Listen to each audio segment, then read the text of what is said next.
നീ അന്നൊരു വീഡിയോ ചെയ്തിട്ടുണ്ടായിരുന്നില്ലേ, ഞാനിപ്പോൾ അടുത്ത കണ്ടത് 2K കിഡ്സിൻ്റെ ഭാഷ നിൽക്കാൻ വേണ്ടി ട്രൈ ചെയ്യുന്ന 90s കിഡ്സ് എന്നൊക്കെ പറഞ്ഞിട്ട് അതിൽ നീ കുറേ വാക്കുകളൊക്കെ ആയിട്ട് പറഞ്ഞു. ലവ് ബോംബ് ചെയ്യുക, റെഡ് ഫ്ലാഗ്, അതൊക്കെ എന്താ പറയുമ്പോൾ ഞാൻ 2K കിട്ടാ 2000 ജനിച്ചതാ. പക്ഷേ ഈ സാധനമൊന്നും എനിക്കറിയില്ലടാ, അതെന്തായിരിക്കും? അത് നിനക്ക് മനസ്സിലായിട്ടില്ലേ? അതായത് ഞാനൊരു കാര്യം പറയാം. നമുക്ക് ചില സിനിമകളുണ്ട് കാലം തെറ്റി വന്ന സിനിമകൾ എന്നൊക്കെ പറയും. അതായത് ഈ സന്ദേശം സിനിമ ആ സമയത്തൊക്കെ ഭയങ്കര ഫ്ലോപ്പായ പടം ഇപ്പോൾ ഭയങ്കര ഹിറ്റാണ്. അതെന്താണ് കാലം തെറ്റി വന്ന സിനിമ എന്ന് പറയും. അതുപോലെയാണ്. മനസ്സിലായില്ലല്ലോ? നിനക്ക് മനസ്സിലാവുന്ന ഭാഷയിൽ ഞാൻ പറഞ്ഞുതരാം. അതായത് നമ്മളിപ്പോൾ മൂത്രമൊഴിക്കുമ്പോൾ എല്ലാതും ഒരേ സ്ഥലത്തേക്കല്ലേ വീഴുക.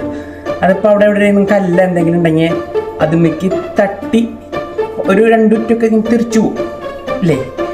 ആ തെറിച്ചു പോകുന്ന ആ ഒരു ഇതില്ലേ, അതാണ് നീ. ഇപ്പോൾ മനസ്സിലായോ? അതായത് നീ 90s വരേണ്ട ആള് എങ്ങനെയോ എവിടെയോ കല്ലുമ്മ തട്ടി തെറിച്ച് ഇതിലേക്ക് കയറിയതാ. ഇപ്പം മനസ്സിലായില്ലേ? നിനക്കൊക്കെ ഇങ്ങനെ പറഞ്ഞാൽ മനസ്സിലാവുള്ളൂ.